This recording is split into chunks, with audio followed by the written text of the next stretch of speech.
Okey, saya baru balik dari luar negeri. Ya. Bila balik dari negeri, saya dapat macam-macam panggilan telefon dan laporan mengenai kenyataan-kenyataan saya sejak kebelakangan inilah. Ya.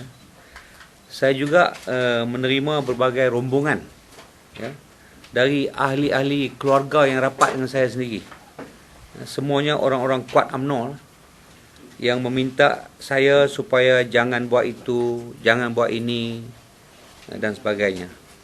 Saya juga mendapat panggilan telefon dari berbagai dari media massa dan juga media alternatif meminta saya membuat komen, khususnya mengenai laporan akhbar bahawa Jawatan Kuasa Disiplin UMNO telah diminta menyiasat kenyataan-kenyataan saya ini. Basically the comment untuk itulah. Berikutan keadaan ini, saya telah pun mendapatkan semua laporan-laporan kenyataan akhbar saya, khususnya temu duga saya dengan beberapa internet TV. Saya telah membaca dan mendengarnya berulang kali, dan rakaman-rakaman tersebut ada di sinilah, dan saya akan edarkan ini kepada semua yang ada di sini. Can you edar? Dah edar kan? Dah bagi. Okey. Alright. Jadi kepada Jawatan Kuasa Disiplin nak siasat saya tu, saya minta supaya jangan buang masa lah, ya. Sebab saya akan hantar kepada mereka dua recording, semua recording interview saya ni saya akan hantar kepada mereka, dan recording ini tak ada diedit yang sepenuhnya. Jadi biarlah mereka tengok dan teliti, tak payah buang masa pergi cari ini. Ya. Saya akan serah ni kepada Ibu Pejabat UMNO. Terima kasih. Dalam hubungan ini, ya, saya ingin mengingatkan semua pihak lah, bahawa UMNO dilahirkan oleh Datuk Onn Jaafar dan rakan-rakannya, dan selepas itu diperkukuhkan oleh almarhum Tengku Abdul Rahman Putra dan rakan-rakannya, ialah sebagai sebuah parti politik yang benar-benar demokratik. Parti demokratik ini pula dilahirkan untuk memerdekakan Persekutuan Tanah Melayu dan kemudiannya Malaysia sebagai sebuah negara merdeka dan berdaulat, dan yang benar-benar demokratik untuk seluruh rakyatnya. Ini penting lah, ya. Kita tak boleh lupa, ya. Pandangan yang saya beri di dalam rakaman-rakaman ini, dan kalaupun ia boleh diinterpretasikan sebagai kritikan terhadap parti, tidak sampai pun 10% dari apa yang kami pemuda UMNO dan yang lain-lain pada tahun 60-an dan 70-an dahulu pernah berhujah, mengkritik dan memberi pandangan, termasuk yang pedih-pedih terhadap pimpinan parti dan kerajaan ketika itu.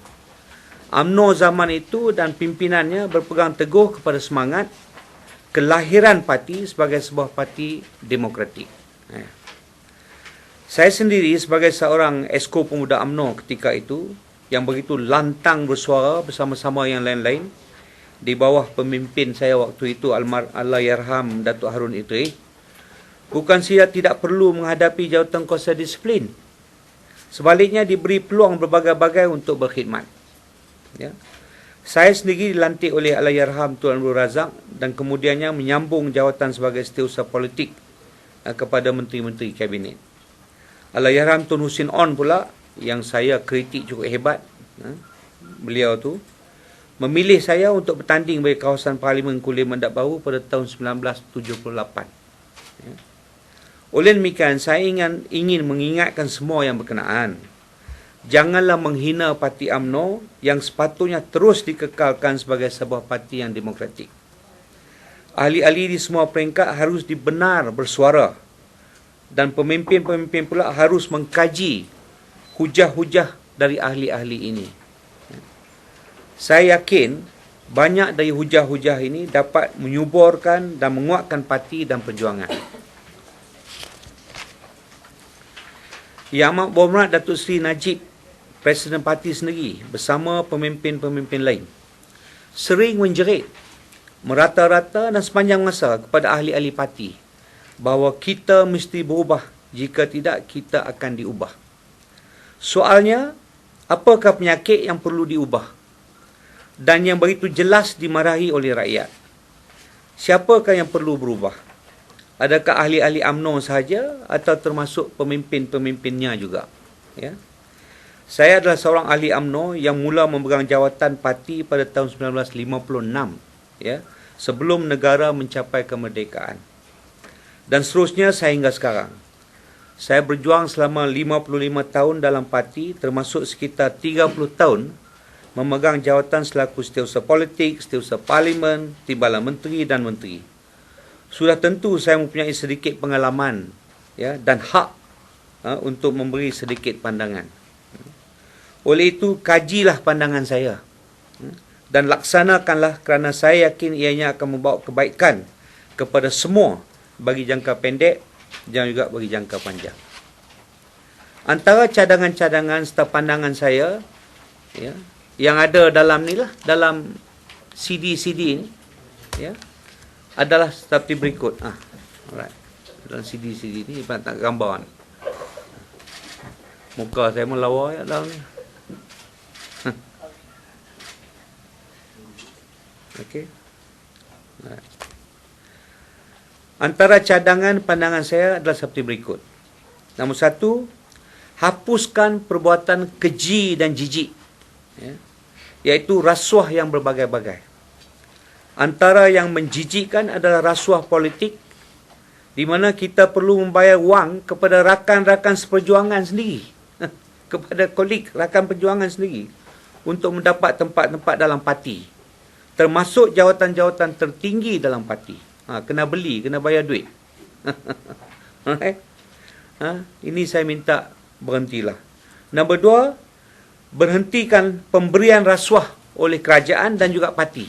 Oleh kerajaan dan juga parti, secara langsung atau tidak langsung kepada rakyat, untuk menjadi popular dan untuk mendapat undi sewaktu pilihan raya. Saya yakin ada cara-cara lain yang lebih berkesan dan berkekalan untuk mencapai objektif tersebut. Kalau nak popular, kalau nak menang pilihan raya, ada cara-cara lain, ya, lebih halal, lebih baik, lebih berkesan, lebih berpanjangan, ya. Percayalah, bukan saja rakyat dalam negeri tetapi masyarakat antarabangsa juga sedang memerhati kita. Perbuatan seperti ini adalah hodoh dan ketinggalan zaman. Pengedaran wang tunai kepada rakyat seperti ini akan merosakkan nilai-nilai murni dan cara hidup rakyat. Adakah ini yang kita hendak wariskan kepada generasi yang akan datang? Dalam TV interview ni saya ni, termasuk khususnya kepada TV PAS Harakah Daily ni, saya cerita panjang lebar mengenai agenda Bumiputera. Ya, very clear. Tak ada apa nak sorok-sorok. Saya harap akhbar-akhbar Chinese akan kaji this one.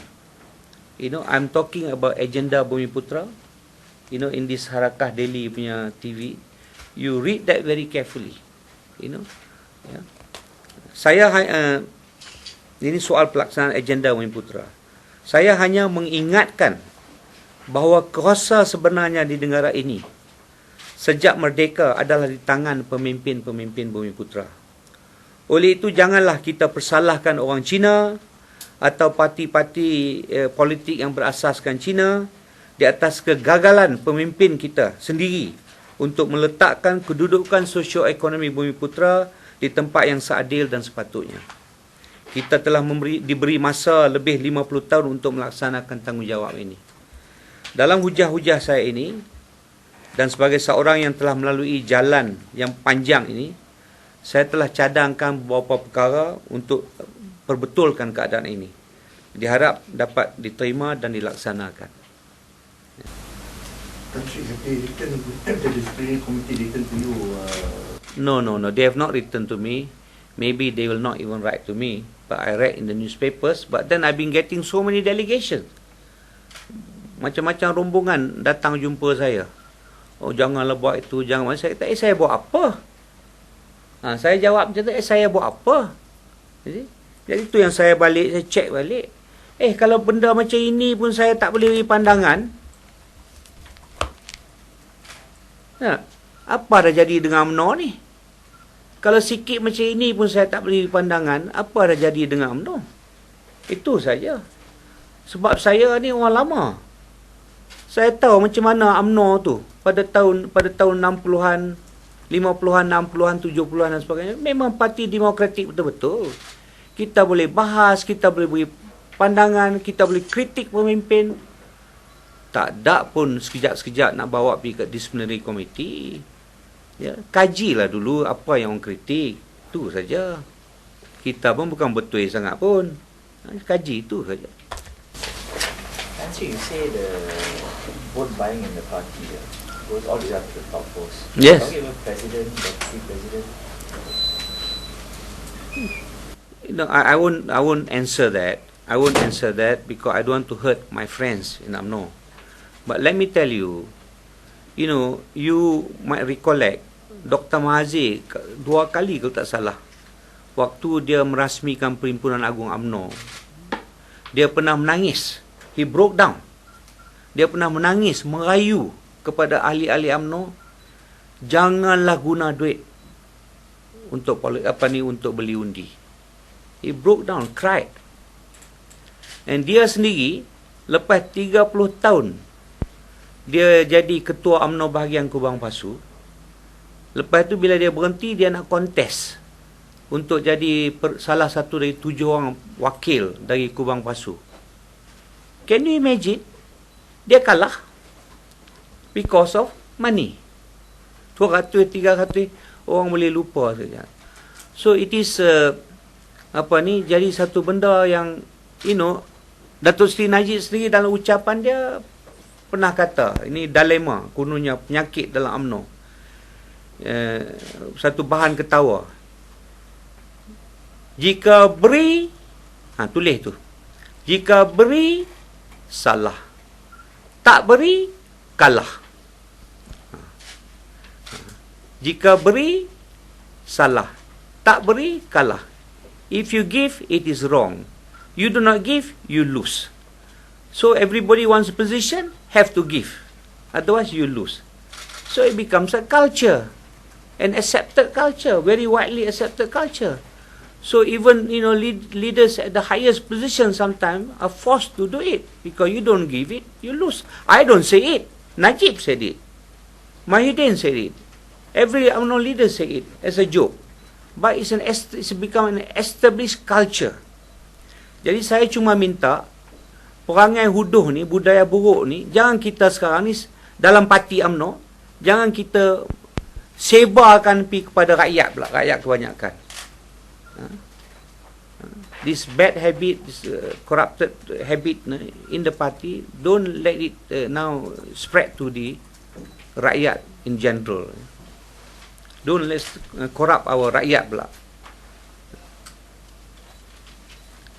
We start distributing money to the rakyat, then the rakyat later on will see who gives them the most money in order to vote. They won't examine policies of the political parties and so on. It all depends which political party gives them the most money. Surely we don't want this to happen to our country. Tan Sri, dengan pengalaman Tan Sri dan juga keadaan sekarang sebagai timbalan dalam amanah, melihat UMNO sekarang ni macam mana? Kekuatan UMNO berbanding dengan rakan dalam Perikatan macam mana? Itu saya tak nak komen lah. Saya rasa kalau kita nak jadi benar-benar kuat, kita kena balik semula kepada kedudukan dan sikap ahli-ahli dan pemimpin-pemimpin UMNO pada tahun-tahun awalan dulu.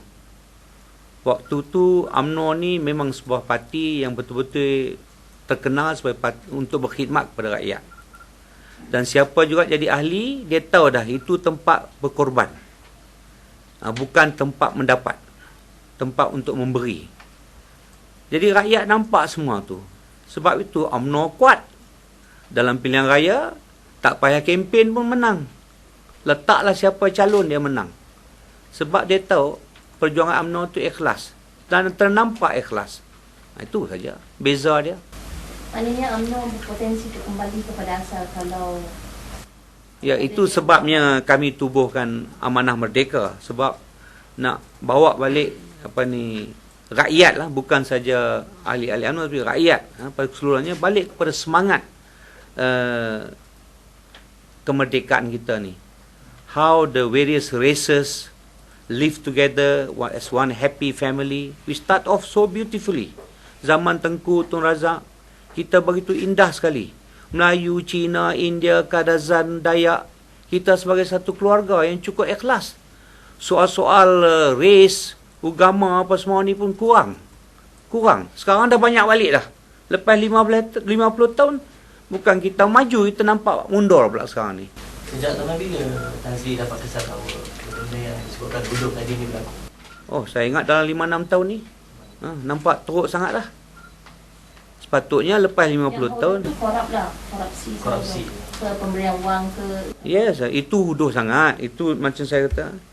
Saya sebut dalam English, I said is ugly and primitive. Gunalah perkataan tu. Huduh dan ketinggalan zaman. Mana boleh bagi duit untuk jadi popular? Mana boleh rasuah untuk dapat jawatan? Mana boleh? Sama juga, ya, kita kena sebagai sebuah kerajaan, kita kena didik rakyat untuk rajin bekerja. Kalau dia rajin bekerja, pendapatan dia akan meningkat. Dia akan jadi senang. Ya. Tapi kalau kita ambil jalan mudah, bagi cash, bagi tunai ke rakyat, kita mengajar dia jadi malas. Lama-lama dia biasa dengan cash dan tak akan cukupnya. Dia tak akan cukupnya. Dia duk minta sepanjang masa. Dan dia rasa tanggungjawab kerajaan bagi cash kat dia. Saya lebih suka kalau kerajaan menggalakkan mereka bekerja rajin dan kerajaan pula bagi kemudahan. Kemudahan bertani atau ada kolam ikan, cucuk tanam, ya, bagi bantuan juga, tapi memudahkan mereka, ya, meningkatkan pendapatan mereka. Ini berpanjangan. Kalau bagi duit seminggu habis, kadang-kadang sehari habis. Lepas tu dia nanti tengok, boleh tak, bila pula nak dapat. Jadi kita serapkan budaya yang tak baik lah. Budaya UMNO tu kita bawa masuk pula sekarang di kalangan rakyat kebanyakan pula. Corruption ni, apa yang benda yang bodoh ni dah berlaku daripada dulu, dah zaman daripada Tun lagi kan. Masa tu zaman Tan Sri Buat Khidmat lagi pun dah ada macam tu. Corruption memang, dan saya sepanjang masa against it, sepanjang masa. Dan bukan saya even kalau you ingat balik, Tun Dr. Mahathir pun berapa kali dalam mesyuarat, dalam ucapan perasmian Perhimpunan Agama selalu bincang soal. Dan ada jawatan kuasa disiplin, bertindak, ada, tapi benda ni dah jadi terlalu luas lah. Dia bukan apa Tan Sri, sebab ada yang kata macam Tan Sri dia cakap dulu masa Tan Sri Buat Khidmat dulu benda ni senyap je, tapi bila dah tak ada jawatan apa semua, baru sekarang nak berbunyi benda begitu. Dalam masa saya berkhidmat pun saya suarakan. Tapi saya suarakan tempat dalam majlis tinggi, dalam kabinet. Saya suarakan. Benda ni bukan rahsia, bukan saya saja suarakan, pemimpin-pemimpin UMNO pun suarakan. Tapi malangnya benda tu berlaku juga. Itulah. Sekarang ni dia jadi teruk sangat dah. Teruk sangat dah. Tan Sri, macam Tan Sri Sesamad dia pernah hadapi disiplin komiti kerana tuduhan rasuah politik. Ya. Adakah, dan dia diambil balik, adakah ni antara contoh-contoh yang Tan Sri anggap mungkin perangai bodoh dalam UMNO? Saya tak mau personal lah dalam politik ni. Saya tak mau personal pasal banyak semua mereka ni sahabat-sahabat saya baik. Tapi saya cuma minta lah kita tahu benda yang tak baik. Dan benda yang tak baik kita bertobat buang lah. Itu saja. Walaupun you kata masa-masa dulu kita benda tu berlaku dan kita cuba sekat, tetapi masih tak sekat, bukan bermakna kita kena biar saja. Kita kena terus berusaha lah. Ini saya pun sedang berusaha. Cuma sekarang bila saya tak pegang jawatan dalam kabinet, saya lebih bebas sikit lah untuk suara pendapat. Tu saja. On the record, Tan Sri never give money or No. give policy. Never. Saya tak pernah. Tan Sri, Tapi yang lebih penting tu, saya dalam ni, saya lebih menekankan soal not so much dalam parti saja. Sebab sekarang ni kita dapat ada tindakan-tindakan untuk mempopularkan diri dengan rakyat kebanyakan. Ya. Dengan cara memberi duit. Termasuk BRIM. Termasuk saya tak mahu sebutlah itu. Bayar duit untuk nak jadi popular dan juga untuk memenangi pilihan raya. By distributing cash. Pada pandangan saya, ini semua populariti jangka pendek.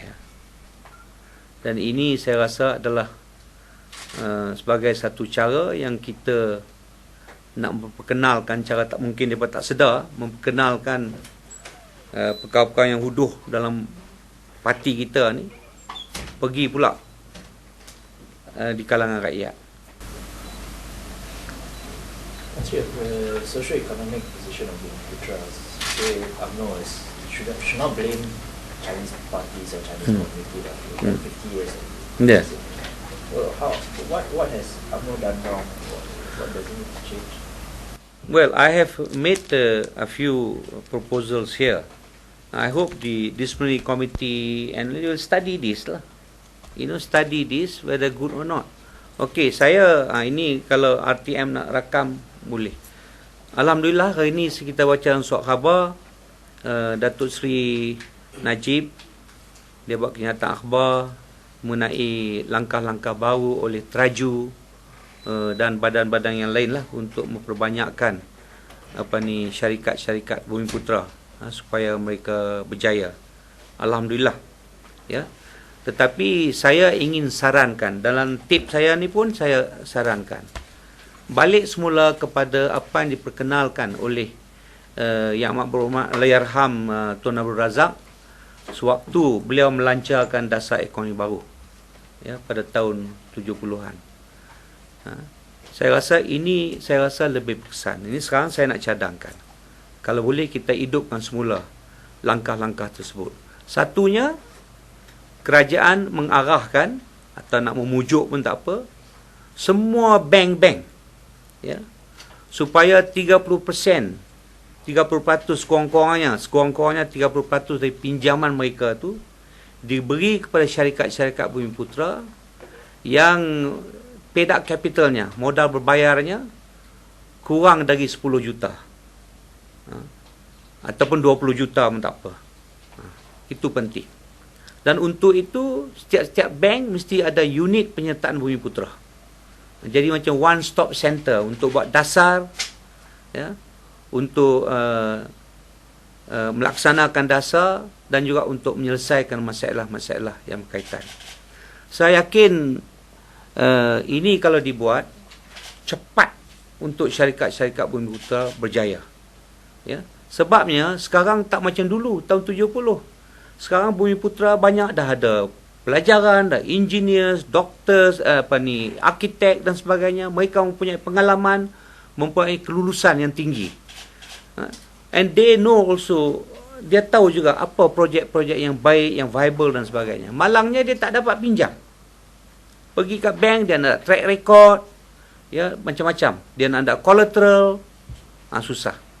Tapi kalau kita balik kepada semangat dulu, maka mereka ni mudah dapat pinjaman sebab projek tu viable dan orang yang mengendalikan syarikat pun berpelajaran dan mempunyai pengalaman. Jadi ribu boleh berjaya tiap-tiap tahun, beribu. Ni Datuk Seri Najib kata hari ini nak tambah 30 syarikat lagi kepada 50 yang telah pun dikenal pasti untuk dijayakan. Tapi kalau dapat pinjaman tak payah kerajaan susah payah. Ya. syarikat-syarikat Bumiputera individu sendiri, dia boleh jayakan syarikat dia without government help. But the bank must help. Ya. Dan pihak bank negara boleh beri insentif tertentu kepada semua bank-bank yang memenuhi kota misalnya. Kalau dia memenuhi kota, maka bolehlah bagi kemudahan macam-macam kepada bank tu. Mungkin dia nak buka cawangan yang lebih pun boleh approve. Insentif tertentu. Percayalah kat saya, kalau ini dapat dilaksanakan, beribu syarikat Bumiputera dapat mula bertapak tiap-tiap tahun. Sekarang ni dia dapat projek, dia private bank, tak ada, automatically Alibaba. Saya yakin orang Cina takkan marah. We are only talking about 30% of loan to be given to small companies. Bermakna kita akan tingkatkan, ramaikan lagi middle class Malaysia. Kata kita tumpu perhatian kepada syarikat-syarikat besar saja, maka kita again balik untuk nak adakan beberapa syarikat elit Bumiputera. I think we should consider syarikat yang kecil ini banyak, push them up to be middle class. Actually, what's your opinion on the announcement? At the same time, saya harap juga setiap kementerian pula dihidupkan balik bahagian penyertaan Bumiputera. Tadi tiap-tiap bank ada unit penyertaan Bumiputera. Now tiap-tiap kementerian ada bahagian penyertaan Bumiputera. Ya, cari peluang yang berbagai-bagai dalam tiap kementerian dan bagaimana ini dapat dimanfaatkan kepada syarikat-syarikat Bumiputera yang kecil. Saya rasa ini kalau diperhidupkan balik, langkah-langkah yang Allahyarham Tun Razak kenalkan dulu, beribu syarikat Bumiputera akan berjaya setiap tahun. Tapi the syarikat-syarikat yang kecilan. That's what we want. We want more people to be pushed up to be middle class instead of creating a small group of elite companies. Tan Sri, Datuk Sri Najib also announced yesterday that Khazanah and PNB will divest 10 non-core assets to Bumiputera companies. But Khazanah and PNB is supposed to protect taxpayers' national public interest. You already have companies set up at Raju, Majlis Tindakan, to take care of Bumiputera interest. So, Khazanah in the first place was set up when people like Tajuddin Ramli and Halim Zahid here. So, it seems like we are going backwards in that frame. As you said, the big elite companies. Yeah, but I'm not going to harp too much on that.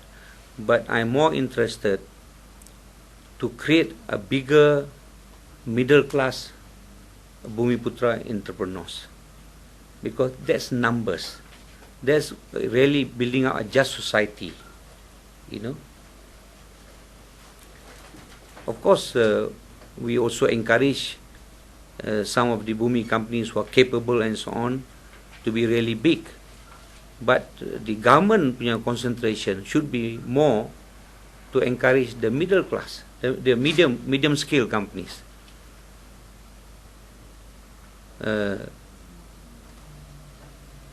to prosper. So I feel the key is, access to funds, bank loans and so on.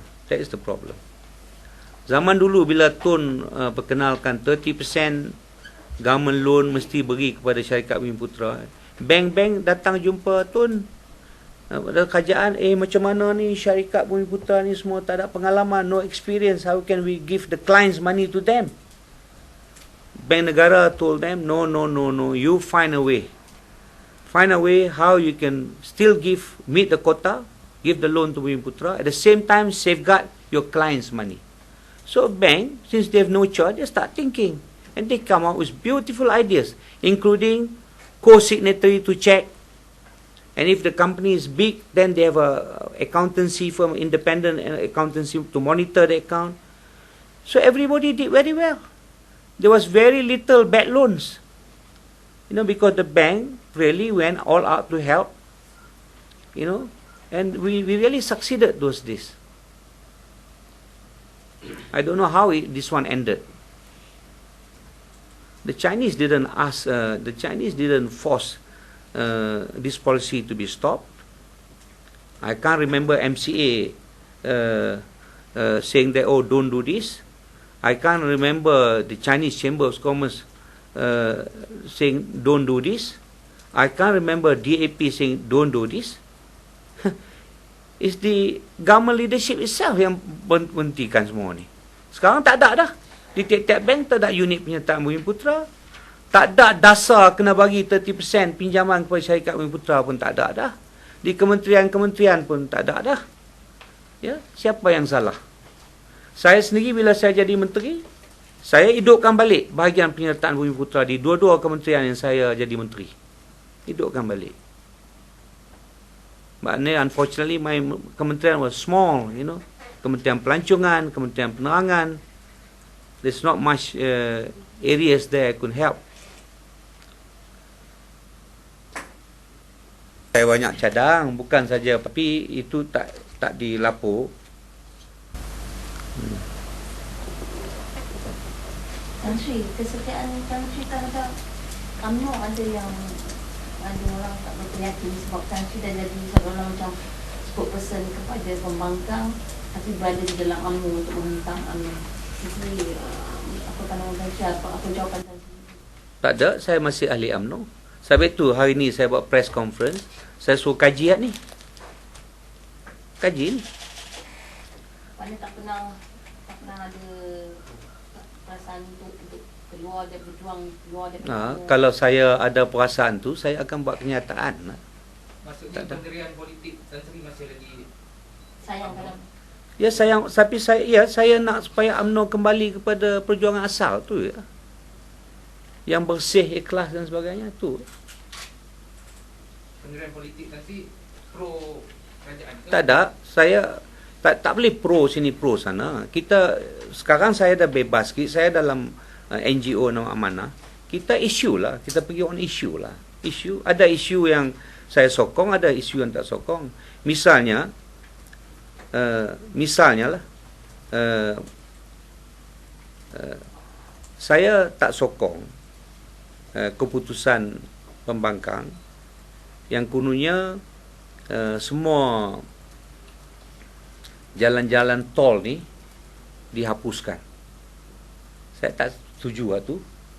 Saya lebih setuju, tapi saya tak setuju dengan kerajaan juga untuk kekalkan tu. Saya setuju supaya semua perjanjian-perjanjian tu dikaji balik. Kaji balik.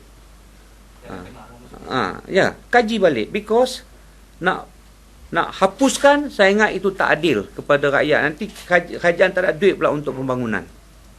Macam pihak Pakatan Rakyat katakan tu. At the same time, I know that, saya tahu banyak perjanjian-perjanjian tu berat sebelah. Berat sebelah. It's one-sided. Ya. Jadi saya kalau ada pulang, saya nak kaji balik semua. Apa ni, perjanjian-perjanjian jalan tol dan juga ini IPP. Banyak dari projek-projek penswastaan tu saya rasa berat sebelah. Dan kalau kita kaji balik, kita dapat buktikan kepada pihak yang berkenaan memang ini berat sebelah sangat, dan saya yakin mereka pun akan setuju. Bermakna kita akan menjimatkan berbilion-bilion ringgit bagi faedah rakyat. Begitu juga saya tak setuju dengan pandangan yang 4 bilion ringgit yang kita bagi pinjaman kepada kanak-kanak tu. Ingat, pinjaman pelajaran tinggi. Tabung pelajaran tinggi. Ya. 4 bilion kan. Ada cadangan supaya dimansuhkan. Saya tak setuju. Ya, saya kata saya tak setuju dimansuhkan, tapi saya suka dikaji balik supaya pelaksanaan dia tu tak menyusahkan peminjam. Saya tahu sekarang ni, saya sebagai wakil rakyat lama, saya tahu orang datang jumpa saya minta tolong macam-macam. Dia dah lulus, terus minta bayar, sedangkan dia masih menganggur. Dia tak boleh bayar. Lepas tu kita pergi kat penjamin. Penjamin tu banyak ibu bapa mereka yang mereka tak terdaya juga. Jadi syarat-syarat dia mesti dikaji balik supaya tak menyusahkan. Tak menyusahkan. Jadi ada yang saya setuju, ada yang saya tak setuju. Tu lah. Tan Sri setuju tak kalau orang katakan kenyataan Tan Sri kan memberi advantage kepada pembangkang untuk menyimpang kerajaan? Tak. Kalau kenyataan-kenyataan saya dan lihat dalam konteks yang dinyatakan, dalam konteks, jangan ambil out of the context. Patut amal, laksanakan apa yang saya cadang. Lagi popular. Ini saya tak mau soak-soak ni, saya beri. But, saya ada pendirian saya. Misalnya, hubuk saya ada kelemahan sikit. Saya bila ada berkawan dengan orang, I'm a faithful friend. Saya loyalist. Loyalist kepada kawan-kawan. Ni kadang-kadang benda ni memang menyusahkan saya, merugikan saya. Masa Datuk Harun dulu ni, Datuk Harun, ingat tak Datuk Harun? Kerajaan all out against dia. Tapi saya setia dengan dia sampai dia ni. Ya, saya pernah kurung dia. Tak bagi dia diserah kepada polis, pergi kat jail. Memang saya dikenakan macam-macam inilah. Tapi saya setia dengan dia sampai sekarang. Saya masih yakin dia seorang pejuang bangsa yang cukup punya hebat. Ya. Sama juga bila saya jadi rapat dengan Datuk Tun Musa Hitam. Dia macam-macam masalah. Waktu dia masalah, saya rapat dengan dia. Saya setia dengan dia sampai akhir. Memang saya kena teruk lah. Sama juga, saya tak pernah rapat dengan Anwar Ibrahim. Dr. Mahathir bagi saya rapat dengan Anwar Ibrahim. Ya, lepas bila saya dah rapat, mereka berkelahi, kita pun nak berkelahi. Susah lah macam tu. Dah jadi kawan baik, nak rapat tak boleh. Jadi, saya memang kesian dengan dia. Saya memang kesian dengan Anwar Ibrahim. Sahabat saya. Tak boleh lupa waktu saat-saat manis kita, kawan. Duk ingat sikit yang buruk ya, hak lama yang manis tu tak mau ingat. Saya tak boleh lah, saya setia kat kawan. Apa nak jadi. Tu ya. Setia dengan kawan tak makna kita setuju semua. Itu beza dia. So Tan Sri, are you prepared to face any circumstances kalau parti yang buat apa-apa decision? Tak ada masalah. Saya ada masalah apa? Bukan, saya pun tak bergantung hidup pada parti. Tak ada masalah. Cuma saya kesian lah bahawa kita dah menyimpang jauh dari perjuangan asal. Itu saja. Saya ingat lagi waktu tahun, in the 60s. Dalam Perhimpunan Agung UMNO tu, bebas bercakap, bebas mengkritik. Boleh gaduh semua. Ya. Dan leaders sana, Tun Razak, Tengku, Tun Hussein On, stay dengar je, lo kritik dia. Tak ada masalah. Lepas tu bangun jawab, yang mana boleh jawab. Kita kritik balik pun boleh.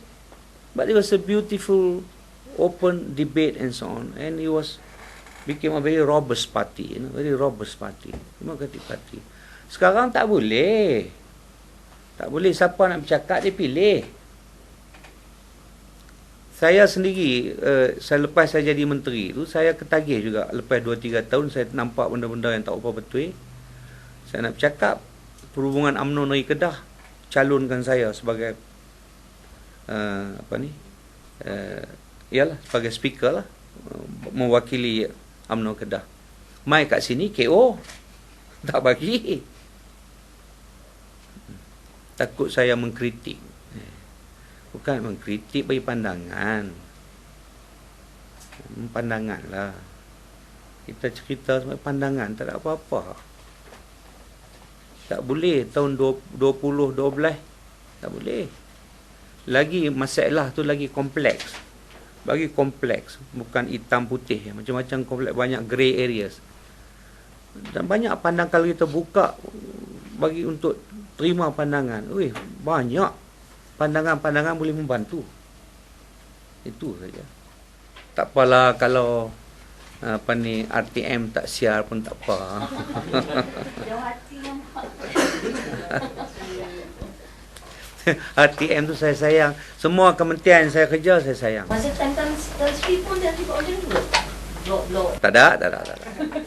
Saya memperkenalkan, ingat tak apa ni, debat perdana. Debat perdana. Very popular. Johan Jaafar jadi apa ni, what you call it? Moderator. Saya jemput pembangkang and the government sit down, topik-topik yang panas bincang. Semua rakyat dengar. So rakyat boleh dengar both side of the views. I introduce, of course saya kena hentam lah sikit. Tapi saya kata no, tak apa, biar bila orang PAS, orang keadilan, orang DAP semua tengok dia punya ketua ada dalam panel, dia semua tengok. Trafik dalam jalan pun kurang. Hero dia ada dalam TV. So but then bila PAS bagi hujah, hero dia semua tepuk. But then sama UMNO pula ada peluang untuk jawab. For the first time, hujah UMNO tu dapat didengar oleh orang PAS. Dan hujah orang PAS didengar oleh orang UMNO. Then bila dah ada kebebasan macam tu, both side akan jaga-jaga. Both side akan jaga-jaga to make sure the policy is the best for the rakyat. Itu yang demokrasi begitu berjaya.